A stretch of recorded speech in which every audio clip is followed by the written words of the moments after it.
She said, "You're so controlling, I can't even breathe," because I asked her not to sleep at her gay best friend's house. I said, "Breathe all you want." When she came back, her stuff was in bags. Her gay best friend's wife called me to thank me. I, 30 male, was with Nadine, 27, for about 2 years, lived together for the last 8 months in my condo. Everything was good until about 3 months ago when she reconnected with her best friend from college, Dimitri. First time she mentioned him, it was all, "Oh my God, Dimitri's back in town. You'll love him. He's like my gay best friend. We used to have sleepovers all the time in college. Cool." No issues with her having friends. We all need our people. She started hanging out with him pretty regular. Coffee dates, shopping trips, brunch. Normal friend stuff. He'd text her funny memes, she'd send voice notes back. I even met him once at a group dinner. Well-dressed, theatrical personality, talked about his love for musical theater, seemed to fit the profile. Then the sleepovers started. First one was after they went to some wine and paint night. She called around 11 p.m., clearly tipsy. "Babe, I'm too drunk to drive, gonna crash at Dimitri's. Want me to come get you?" No, his couch is super comfy. Plus we're gonna watch RuPaul and eat ice cream. Okay, not thrilled, but she was being safe about drinking. Whatever. Second time was 2 weeks later. They'd gone to a concert. She said the surge pricing for rides was insane. Stayed at his place again. Third time was last Tuesday. No drinking involved, no concert. Just lost track of time talking, and it was too late to come home at 1 a.m. That's when I spoke up. "Hey, I'm not comfortable with the frequent sleepovers. It's becoming a pattern." She laughed. Actually laughed. "Are you serious? He's gay, like gold star gay. He literally showed me his Grindr profile once." I get that, but what? You think my gay best friend is gonna suddenly turn straight for me? No, I just think it's inappropriate to regularly sleep at another person's house when you're in a relationship. That's when she exploded. "You're so controlling. I can't even breathe. First you have issues with my friends, now you're trying to dictate where I sleep? This is toxic masculinity. I'm not trying to control you. I'm expressing a boundary." "A boundary? You mean a leash? God, I feel suffocated. I need space to be myself." She stormed off to the bedroom, posted some cryptic Instagram story about when they try to dim your light with a black and white selfie. Wednesday, she went to Dimitri's again. Didn't even tell me, just texted, "Staying at D's," since apparently I need permission now. Thursday morning, I'm at the gym at 6 a.m. Rarely go that early, but couldn't sleep. In the locker room, this guy asks to borrow my phone charger. While we're waiting for his phone to get some juice, he's making small talk. "Man, my wife's gonna kill me. Phone died and I didn't text her, I was staying late at work." I laughed. Been there. Better to over-communicate, right? For real. Last time this happened, she thought I was at my buddy Dimitri's place playing poker again. Had to show her my Uber receipts from the office. My brain stuttered. "Dimitri? Yeah, guy throws a mean poker night. Actually, that reminds me, he wanted me to invite some people for next week. You play? Your friend Dimitri, tall guy, into theater?" "That's him. You know him?" My mouth went dry. My girlfriend's best friend is named Dimitri. Says she hangs out with him a lot. Dude went quiet, looked at me real careful. "Bro, Dimitri's married. To my cousin Elena. Been together like 6 years. The gym floor tilted a little. "Married? Yeah, what did you say your girlfriend's name was?" "Nadine." His face changed. "Blonde? About this tall? Laughs really loud?" I nodded. "Bruh. What? She stays over there sometimes, right?" I just stared at him. He rubbed his face. "Man, I shouldn't, but Elena's been in Greece for the past month. Her mom's sick. Dimitri's been, I thought they were having issues, but he's not gay. Definitely not gay. He's into theater, but the dude's straighter than a ruler. Used to be a whole player before Elena." I left the gym, sat in my car for an hour, everything clicking into place. The sleepovers, the defensiveness, the gold star gay insistence. Drove home. Nadine had already left for work. I called in sick. Started packing, her clothes folded neat, her skincare stuff organized in a box, her books, her plants, her little collection of coffee mugs, everything in garbage bags and boxes by the door. Texted my landlord about changing the locks. He said he could have someone there by 3 p.m. Texted her at 2:50 p.m. "Your stuff is by the door. You have 30 minutes to get it." Phone exploded immediately. "What? Are you insane? You can't just kick me out. I'm calling the police. This is illegal. 2:55 p.m. Dimitri's married to Elena, who's in Greece. You knew this. Radio silence for 3 minutes. Then, I don't know what you're talking about. Who told you these lies? You're being manipulated. Can we talk about this? 25 minutes. Locks change at 3:20. She called 19 times. I didn't answer. At 3:15, her car screeched into the parking lot. She came up with Dimitri. Dimitri. The audacity. Babe, this is all a misunderstanding, she yelled through the door. Tell him the truth, D. Tell him you're gay. Dimitri looked uncomfortable as hell. Maybe we should just get your things, Nadine. No. Tell him. Nadine. Tell him you're gay. Long pause. Then Dimitri said quietly, I can't do that. Could hear her sharp intake of breath through the door. My wife gets back next week, he continued. This needs to stop. The locksmith showed up right then. Perfect timing. Opened the door just wide enough to point at her stuff. Take it and go. She tried tears. Baby, please. It's not what you think. It's exactly what I think. We didn't do anything yet. Dimitri was already loading bags into her car, clearly wanting to escape. She kept trying different angles. We were just friends. I was overreacting. She loved me. He meant nothing. If he meant nothing, why lie about him being gay? I didn't think you'd understand. Understand what? That you wanted to have sleepovers with a married man? You're making it sound so bad. I'm making it sound like what it is. Locksmith finished, handed me the new keys right in front of her. She lost it. You're so controlling. I can't even breathe. Breathe all you want. Somewhere else. She grabbed the last bag, mascara running. You'll regret this. We were perfect together. We were perfect until you started lying. She left screaming about how I'd never find anyone who loved me like she did. Dimitri drove off separately, looking like he wanted to disappear into another dimension. Blocked her number, ordered Chinese food, watched Netflix in peace. But the story wasn't over. Update 1. The entitlement escalation started exactly how you'd expect. Friday morning after the breakup, she started the social media campaign. But not the usual men are trash posts. No, she went with a different strategy, gaslighting the entire internet. Posted a long Instagram story. When your ex is so insecure, he invents entire marriages to justify his control issues. Dimitri has been my gay best friend since college. Now suddenly he's married, the lies men tell when they can't handle independent women. Her friends ate it up. Comments flowing about toxic masculinity, insecure men, controlling behavior. She even posted old photos of her and Dimitri from college with captions like, been gay since day one, but sure, believe your gym bro. Saturday, she tried a new angle, created a whole TikTok about signs your boyfriend is a master manipulator, with stuff like, creates elaborate lies about your friends, isolates you from your support system, makes you question your own reality. Got 50K views overnight. I only knew because my coworker sent it to me, like, isn't this your ex? But here's where Nadine messed up. She got cocky.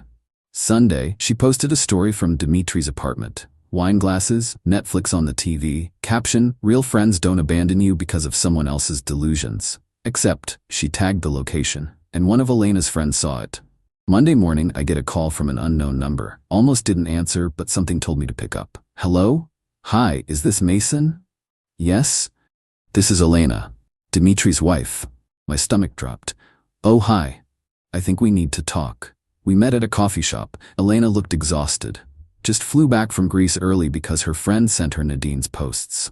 I want to thank you, she said. For what? For having the balls to end it. Dimitri, he doesn't. He just lets things happen until they explode. I'm sorry you're dealing with this. She laughed, bitter. I knew something was off. He kept mentioning this Nadine from college and how she was going through a hard time. Needed a friend. I'm not stupid. What are you gonna do? Already done. Kicked him out last night. He's at his mother's. Good for you. Can I ask how long were they doing this? The sleepovers? About a month, but they've been hanging out for 3 months. She nodded. The theater tickets. What? Found theater tickets in his jacket. 2 tickets, multiple shows. He said he went with work friends, but his coworkers hate musicals. We talked for an hour. She showed me texts between her and Dimitri. He'd been deleting messages, taking mysterious calls. The whole cheater playbook. The gay thing though, Elena shook her head. That's a new low. You let her tell people that? He played along at first, I think. When I met him, he definitely gave off that vibe. He did theater in high school, knows how to act. Before she left, Elena said, I'm gonna set the record straight. This affects me too. Tuesday, Elena went nuclear. Posted on Facebook with receipts. Their wedding photos, marriage certificate, screenshots of Dimitri admitting to getting close to Nadine, the timeline of when I kicked Nadine out versus when she showed up at their apartment. Caption: for anyone confused about my husband's sexuality or marital status, let me clear things up. Dimitri is straight, married for now, and apparently hosting sleepovers with someone else's girlfriend. Mason did the right thing. I wish I'd known sooner. The post went viral in our city's social circles. Nadine tried damage control, posted that Elena was in on the lie and this was all an elaborate scheme to break us up. But people weren't buying it anymore. Her TikTok got flooded with comments calling her out. Her Instagram story views dropped to almost nothing. Yesterday, she showed up at my workplace. Security called me. There's a Nadine here, says she needs to talk to you urgently. Tell her I'm not available. She says she'll wait. That's fine. I leave through the back garage anyway. She waited 4 hours. Security said she kept asking different people to just let Mason know I'm here. They had to threaten to call police before she left. That night, got a LinkedIn message. LinkedIn. Mason, we need to discuss this like adults. Elena is clearly unstable and Dimitri is just going along with her delusions to save his marriage. You know me. You know I would never lie to you. Please just hear me out. The delusion was astronomical. Even with all the evidence out there, she was still sticking to her story. But the best part? Dimitri finally cracked. He posted his own statement on Instagram. I need to be honest. I let a lie spiral out of control. I'm not gay. I'm married. I betrayed my wife's trust and Mason's trust by allowing Nadine to use my sexuality as a cover for our inappropriate friendship. Nothing physical happened, but emotional lines were crossed. I'm seeking therapy and hoping to save my marriage. I apologize to everyone affected. Nadine lost her mind in the comments. What are you doing? We agreed to the story. You're ruining everything. Elena made you post this. She actually admitted to the lie. In public, screenshotted immediately by dozens of people. Her best friend Kayla texted me. I'm so sorry. I believed her. We all did. She showed us old texts of Dimitri talking about guys and we just, God, we're idiots. You're not idiots. She's a good liar. She's staying at my place now. I'm giving her 1 week. This is too much drama. Good luck with that. Yeah, she's already started saying you and Elena conspired together, that you're probably sleeping together now. I met Elena once, for coffee, to compare notes on being lied to. I know, she can't accept she did this. Narcissists rarely can. This morning, woke up to 73 Instagram notifications. Nadine had gone through and commented on every single photo I've ever posted with Elena in it. Jokes on her, there aren't any. So she commented on random photos saying things like, hope she was worth it, and you two deserve each other. My account's private. Only my followers could see her meltdown. Most of them already knew the truth. She's blocked now. But I heard from Kayla she's already spinning a new narrative, that I turned Dimitri straight somehow, that I converted him to break them up. The layers of delusion are honestly impressive. Meanwhile, I'm just here, in my peaceful apartment, not having to worry about my girlfriend having sleepovers with married men. Funny how controlling it is to expect basic honesty in a relationship. Final update. The complete unraveling of Nadine's world has been both satisfying and honestly kind of sad to watch. So after her commenting spree on my Instagram, she went into what I can only describe as conspiracy theory mode. Started a whole blog called The Truth About Toxic Men, where she posted these long, rambling entries about how I orchestrated an elaborate scheme with Elena to break up 2 happy relationships. According to her blog, I hired someone to pretend to be Elena. Dimitri was paid off to lie about being straight. The wedding photos were photoshopped. The marriage certificate was forged. This was all revenge for her having friends. She even posted a 45-minute YouTube video breaking down the inconsistencies in everyone's stories. The inconsistencies were things like Elena saying they'd been married about 6 years in one post and 6 years in another. Truly groundbreaking detective work. But reality has a way of not caring about your narrative. 2 weeks ago, Dmitry and Elena went to marriage counseling. Apparently, it went badly. Really badly. Elena found out the emotional affair had been going on way longer than anyone thought.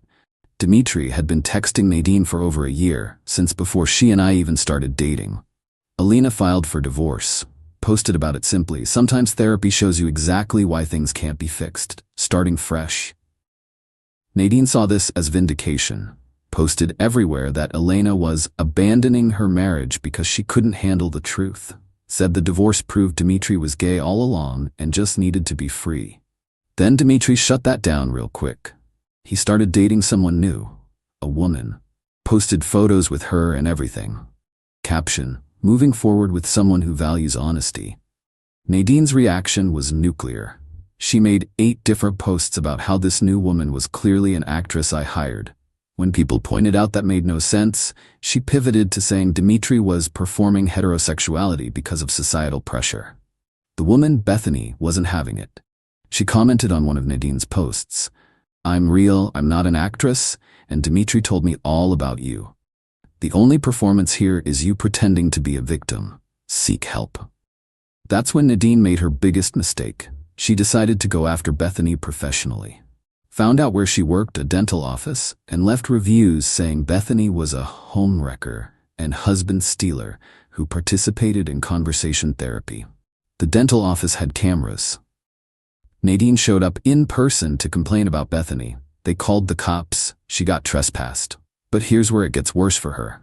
Remember Kayla, her best friend who was letting her stay over? She kicked Nadine out after 1 week, like she said. Nadine had apparently been bringing random guys over at 3 a.m., eating all the food without replacing it, using Kayla's laptop to run her blog, telling anyone who'd listen that Kayla was part of the conspiracy for setting boundaries. Nadine moved back with her parents. Her mom called me. Actually called me. "Mason, this is Diane, Nadine's mother." "Oh, hi. I'm sorry to bother you, but we need to know, is any of what she's saying true?" "What is she saying now?" "That you hired a team of actors to destroy her life because she had a gay friend." "Ma'am? I know how it sounds. But she's my daughter, and she seems to really believe this." Dmitry is married, was married. He admitted he's straight. It's all documented online. Long sigh. "We're trying to get her into therapy. She won't go. Says therapists are part of the conspiracy too. I'm sorry you're dealing with this. You seem like a nice young man. I'm sorry she did this to you." Last week, the other shoe dropped. Nadine had been interviewing for jobs using me as a reference without asking. I got 3 calls in 1 day. First interviewer: "So Nadine listed you as a reference?" "She did?" "Yes, as her former partner who can speak to her character." "Well, she's certainly creative with the truth. Can you elaborate?" "She convinced me her married male friend was gay so she could have sleepovers at his house." "Oh, yeah."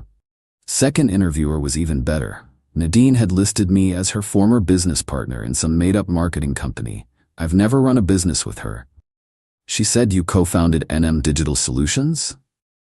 "That's completely fictional." "I see." Third interviewer just straight up said, "We Googled her and found some concerning online behavior. Can you comment?" "No comment needed. The internet speaks for itself." She didn't get any of the jobs. Yesterday was when I got the final closure I didn't know I needed. Elena messaged me, "Coffee? I have news." We met at the same place. She looked completely different. Lighter, happier. "Divorce is almost final," she said, "and I wanted to thank you again." "You don't need to thank me." "No, I do. You know what Dmitry told the lawyer? He said the thing with Nadine was my fault for being gone so much. That I pushed him into an emotional affair by visiting my sick mother."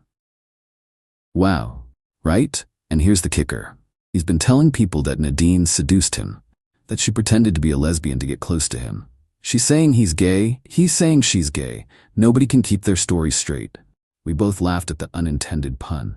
"By the way," Elena added, "Bethany dumped him. Turns out he was texting another friend late at night. Some habits don't change." That was fast. 2 weeks, new record. What about Nadine? Still posting conspiracies? Latest theory is that you and I are secretly married, and this whole thing was to steal Dmitry from her. How would that even work? Don't try to logic it out. I made that mistake. As we were leaving, Elena said something that stuck with me. You know what the saddest part is? If she'd just been honest about liking him, you probably would have just broken up normally. No drama. No conspiracy theories. Just a regular breakup. She was right. If Nadine had just said, I have feelings for someone else, I would have been hurt, but I would have let her go. Instead, she created this elaborate lie that destroyed multiple relationships and her own reputation. Got home to find a letter in my mail, handwritten, from Nadine. 3 pages of absolute madness. Accusations, theories, demands for apologies. But the last line was what got me. I hope you're happy with the life you stole from me. I didn't steal anything. I just refused to let her steal any more of mine. Burned the letter. Ordered pizza, actual pizza, not code for an affair partner. Watched the game in peace. My place is still drama-free. Started dating someone new. Met her at a board game cafe. She has no secret boyfriends, gay or otherwise. Doesn't believe in sleepovers with friends. Thinks the whole story is insane when I told her. Wait, she really thought people would believe he was gay when his wife posted their wedding photos? She still thinks it apparently. That's concerning. Yeah, I know how to pick 'em. Well, you picked me, so you're getting better. She's right. I am getting better. Better at boundaries. Better at trusting my gut. Better at walking away when someone shows me who they are. Nadine's still out there, probably cooking up new theories about why her life fell apart. But that's not my problem anymore. Sometimes the best revenge isn't elaborate. Sometimes it's just refusing to participate in someone's lies and letting reality do the rest. Breathe all you want, Nadine. Just do it somewhere else.